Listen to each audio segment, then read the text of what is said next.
दोस्तों live market में trading करते टाइम आपने बहुत बार देखा होगा कि मार्केट में किसी लेवल पर आपके एंट्री करने के बाद पहले तो वो आपका स्टॉप लॉस हिट करती है और बाद में वो आपके ट्रेड के डायरेक्शन में जाते हुए आपके प्रॉफिट के टारगेट को भी हिट कर जाती है, क्योंकि यहाँ पर सबसे पहले रिटेल ट्रेडर की स्टॉप लॉस की लिक्विडिटी को स्वीप करते हुए मार्केट रिवर्स होकर ऊपर जाते हुए आपके प्रॉफिट के टारगेट को अगर हिट करती है तब मार्केट के इस व्यवहार को स्मार्ट मनी में लिक्विडिटी रन कहते हैं। तो दोस्तों इसलिए अगर आपको इन ट्रैप में फंसने से बचना है तब आपको लिक्विडिटी स्वीप और लिक्विडिटी रन को पूरी तरह समझना पड़ेगा। पिछले वीडियो के अंदर हमने लिक्विडिटी स्वीप के बारे में बहुत ही अच्छे से समझाया है। तो दोस्तों इस वीडियो में आगे बढ़ने से पहले अगर आपने हमारे लिक्विडिटी स्वीप के वीडियो को नहीं देखा है तो दोस्तों पहले जाकर उसे जरूर देख लें। स्मार्ट मनी कॉन्सेप्ट सीरीज में हमारा ये 7 नंबर का वीडियो है। आज के वीडियो के अंदर हम लिक्विडिटी रन क्या होता है और ये कैसे काम करता है और साथ में ही आप लोग मार्केट में लिक्विडिटी रन को कैसे पहचान सकते हैं इसके बारे में स्टेप बाय स्टेप बहुत अच्छे से जानेंगे। सबसे पहले लिक्विडिटी रन क्या है और ये कैसे काम करता है, इसके कॉन्सेप्ट को जानने के बाद लाइव मार्केट में कुछ एग्जांपल भी देखेंगे। मार्केट के अंदर प्राइस बहुत बार एक बुलिश ट्रेंड में इस तरह से हायर लोस का फॉर्मेशन बनाते हुए ऊपर जाते हुए अपने हर एक स्विंग लो के पास बायर्स को बाय ट्रेड में एंट्री लेने का मौका देती है, जिस कारण यहाँ पर बहुत बड़ी संख्या में स्टॉप लॉस लिक्विडिटी जनरेट हो जाती है। लेकिन कुछ टाइम के बाद प्राइस अपने पुराने वाले स्विंग हाई को ब्रेक ना देते हुए नीचे आकर अपने स्विंग लो को ब्रेक देती है और फिर से रिवर्स होकर ऊपर जाते हुए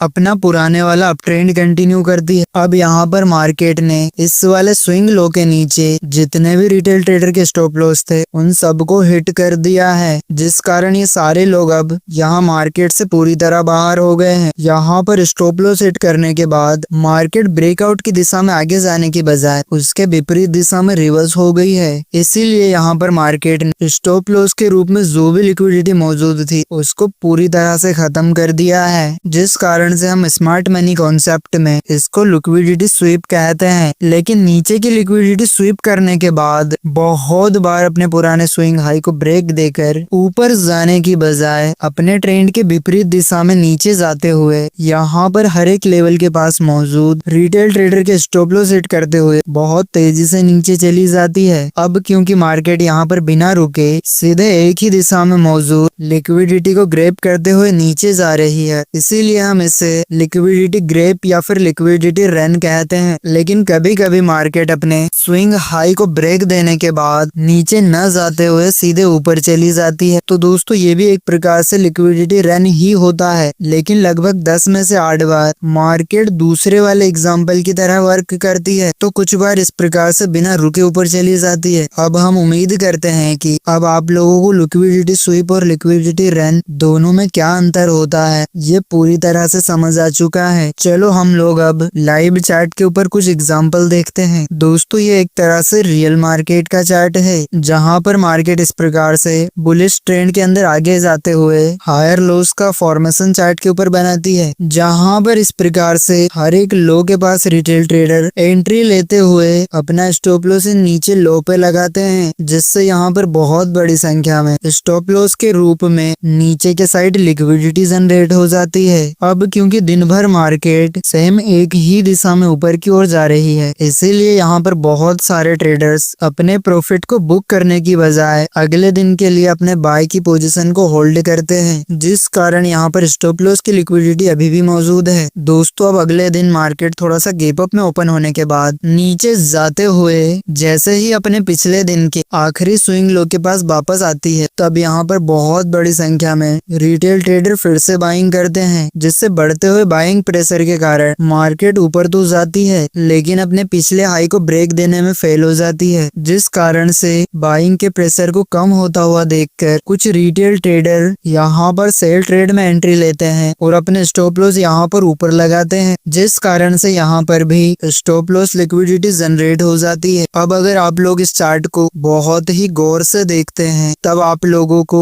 नीचे और ऊपर दोनों साइड रिटेल ट्रेडर की लिक्विडिटी चार्ट के ऊपर मौजूद है, लेकिन यहाँ ऊपर की बजाय नीचे ज्यादा बड़ी संख्या में लिक्विडिटी चार्ट के ऊपर एक्टिव है, जिससे मार्केट इस वाली लिक्विडिटी को ग्रैब करने के लिए एक बार ऊपर की ओर जाते हुए यहाँ पर ऊपर के स्टॉप लॉस को हिट करती है और इस वाली लिक्विडिटी को स्वीप करने के बाद फिर से रिवर्स होकर नीचे आते हुए नीचे की लिक्विडिटी को पूरी तरह खा जाती है। अब दोस्तों यहाँ पर मार्केट लिक्विडिटी को ग्रैब करते हुए लगातार काफी तेजी से नीचे आ रही है, इसलिए इसको हम लिक्विडिटी रन कहते हैं, क्योंकि मार्केट एक ही दिशा में भाग रही है। जब भी मार्केट लिक्विडिटी को ग्रैब करते हुए एक ही दिशा में आगे जाती है तब ज्यादातर टाइम मार्केट में लिक्विडिटी रन से पहले मार्केट एक बार लिक्विडिटी स्वीप करने की कोशिश जरूर करती है, जिससे रिटेल ट्रेडर को मार्केट से बाहर निकालना ऑपरेटर के लिए बहुत ज्यादा आसान हो जाता है। चार्ट रीडिंग के दौरान लिक्विडिटी रन के बारे में आपको कुछ इम्पोर्टेंट बातों का ध्यान रखना बहुत ज्यादा जरूरी है, जैसा कि पॉइंट नंबर 1, लिक्विडिटी रन की दिशा में ट्रेड में एंट्री लेने से पहले आपको चार्ट के ऊपर किस साइड में सबसे ज्यादा लिक्विडिटी है इसको ढूंढना बहुत ज्यादा जरूरी है, जिसके लिए आपको चार्ट पर प्राइस एक्शन को देखकर अभी बायर्स और सेलर्स में से कौन स्ट्रॉन्ग पोजीशन में है इसको बहुत अच्छे से पहचानना पड़ेगा। अगर आप लोग रिलायंस इंडस्ट्रीज किस तारीख के इस 5 मिनट टाइम फ्रेम वाले चार्ट को देखते हैं तब यहाँ पर मार्केट बार बार हायर लोस बनाते हुए ऊपर जा रही है। इसका मतलब यहाँ पर सेलर्स के मुकाबले बायर्स स्ट्रॉन्ग पोजीशन में है, जिस वजह से मार्केट अपने पुराने वाले हाई को ब्रेक देने में सक्सेसफुल हो चुकी है। अब क्योंकि यहाँ पर बायर्स स्ट्रॉन्ग है इसलिए ज्यादातर रिटेल ट्रेडर ने मार्केट में बन रहे प्राइस एक्शन की दिशा में बाय ट्रेड के अंदर एंट्रीज ली होगी, जिस कारण से यहाँ पर बहुत बड़ी संख्या स्टॉप लॉस की लिक्विडिटी जनरेट हो चुकी है। अब क्योंकि यहाँ पर एक से ज्यादा जगह एक ही दिशा में अलग अलग लेवल पर लिक्विडिटी चार्ट के ऊपर मौजूद है, इसलिए स्मार्ट मनी कॉन्सेप्ट में इसे लिक्विडिटी पूल कहा जाता है। इसे आसान भाषा में कहें तो प्राइस ने एक बार नीचे और एक बार ऊपर लिक्विडिटी को चार्ट के ऊपर बनाया है। इसका मतलब दोनों लिक्विडिटी एरिया एक दूसरे से दूर है और विपरीत दिशा में है, लेकिन अगर प्राइस इस प्रकार से एक ही दिशा में बड़ी संख्या लिक्विडिटी को चार्ट पर क्रिएट करती है तब हम इसे लिक्विडिटी पूल कहते हैं। यहाँ पर पहले उदाहरण में ट्रेडर को ट्रैप करने के लिए रिटेल ट्रेडर के रूप में एक मछली है, तो दूसरे एग्जाम्पल में एक ही दिशा में बहुत सारी मछलियाँ एक ही जगह के पास एक ही पूल में मौजूद है, इसलिए इनको पकड़ने में ऑपरेटर को बहुत ज्यादा आसानी होती है और प्रॉफिट भी बहुत बड़ा होता है, जिस कारण से आप लोगों को किस साइड सबसे ज्यादा लिक्विडिटी उपलब्ध है इसको ढूंढना पड़ेगा। अब दोस्तों इतनी ज्यादा आसान भाषा में हमारे द्वारा लिक्विडिटी पूल को समझाने के बाद भी अगर आपकी समझ में ना आए तो फिर आपको समझाना बहुत ज्यादा मुश्किल है। अब पॉइंट नंबर 2, लिक्विडिटी रन में ट्रेड एंट्री करने से पहले आपको चार्ट के ऊपर लिक्विडिटी स्वीप हुआ या नहीं इसको देखना बहुत ज्यादा जरूरी होता है। यहाँ पर इस वाले चार्ट में प्राइस इस तरह से एक बुलिश मूव करने के बाद दूसरे दिन मार्केट इस तरह से ऊपर जाते हुए यहाँ पर अपने पिछले दिन के लास्ट स्विंग हाई को ब्रेक दे देता है, जिससे यहाँ की लिक्विडिटी को स्वीप करते ही मार्केट बहुत तेजी से नीचे जाते हुए नीचे की सारी लिक्विडिटी को ग्रैब कर लेती है, क्योंकि ऑपरेटर मार्केट को अपनी इच्छा से किसी डायरेक्शन में ले जाने से पहले रिटेल ट्रेडर को ट्रेड से बाहर करने की एक बार कोशिश जरूर करते हैं, इसलिए आपको लिक्विडिटी स्वीप को देखना बहुत जरूरी है। अब पॉइंट नंबर 3, लिक्विडिटी रन में ज्यादातर प्राइस चार्ट के ऊपर मौजूद एक्सटर्नल लिक्विडिटी को ग्रैब करने के लिए की कोशिश करती है, क्योंकि किसी भी चार्ट पर इंटरनल लिक्विडिटी और एक्सटर्नल लिक्विडिटी मौजूद होती है। जैसे कि इस चार्ट में यहाँ पर दोनों तरफ एक्सट्रीम पॉइंट के पास जो लिक्विडिटी होती है उसको हम एक्सटर्नल लिक्विडिटी कहते हैं, और यहाँ पर इन दोनों पॉइंट के दौरान चार्ट के ऊपर जो छोटे छोटे प्राइस एक्शन पैटर्न बनते हैं, जैसे कि यहाँ पर जो हाई और लॉज हैं, इनके आसपास जो भी लिक्विडिटी होती है उसको इंटरनल लिक्विडिटी कहा जाता है। इसलिए मार्केट एक्सटर्नल लिक्विडिटी को ग्रैब करने से पहले चार्ट पर इंटरनल लिक्विडिटी को क्रिएट करता है, जिससे मार्केट में वोलेटिलिटी जनरेट होती है और जिसको देखकर रिटेल ट्रेडर यहाँ पर बड़ी संख्या में बाय और सेल के ऑर्डर लगाते रहते हैं। लिक्विडिटी रन में प्राइस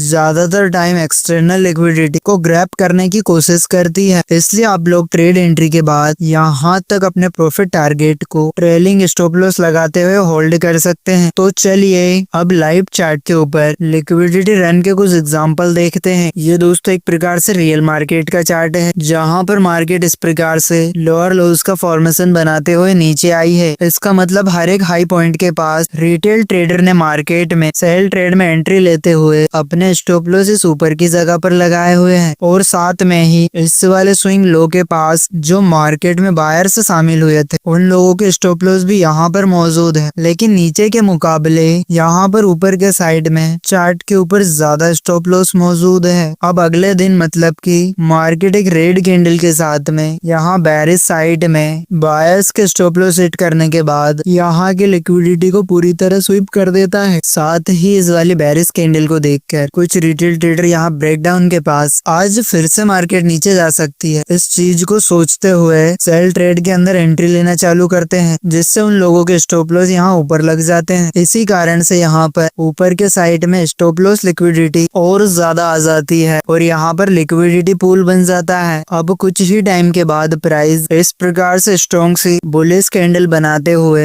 इस लिक्विडिटी को ग्रैब करते हुए तेजी से ऊपर निकलकर हायर लेवल पर जो एक्सटर्नल लिक्विडिटी मौजूद है उसको भी ग्रैब कर लेती है। अगर इस वाले चार्ट को आप गौर से देखते हैं तब यहाँ पर मार्केट ने रिटेल ट्रेडर को मार्केट से बाहर निकालने के लिए किस तरह से लिक्विडिटी स्वीप की है और बाद में लिक्विडिटी ग्रैब की है। इस प्रकार के ट्रेड में अगर आपको एंट्री लेनी है तब जब भी मार्केट के अंदर जिस साइड सबसे ज्यादा लिक्विडिटी मौजूद है उसका विपरीत दिशा में जाते हुए अगर किसी लेवल को पहली बार ब्रेक देती है तब आप लोगों को यहाँ पर ब्रेकआउट की दिशा में ट्रेड के अंदर एंट्री नहीं लेनी चाहिए। इसके अलावा यहाँ पर थोड़ा इंतजार करते हुए अगर प्राइस लिक्विडिटी स्वीप करने के बाद लिक्विडिटी पूल के डायरेक्शन में आगे जाती है तब आप लोग यहाँ पर छोटे स्टॉप लॉस के साथ ट्रेड के अंदर एंट्री ले सकते हैं। अब दोस्तों अगले वीडियो के अंदर हम किसी चार्ट को देखकर किस प्रकार से लिक्विडिटी के आधार पर अपने ट्रेड में एंट्री लेनी है इसको बहुत अच्छे से जानेंगे। तो दोस्तों अगर आपको हमारी ये वीडियो अच्छी लगी है तो वीडियो को लाइक करने के साथ ही चैनल को सब्सक्राइब जरूर करें। तो दोस्तों मिलते हैं नेक्स्ट वीडियो के अंदर, तब तक के लिए थैंक्स फॉर वॉचिंग वीडियो।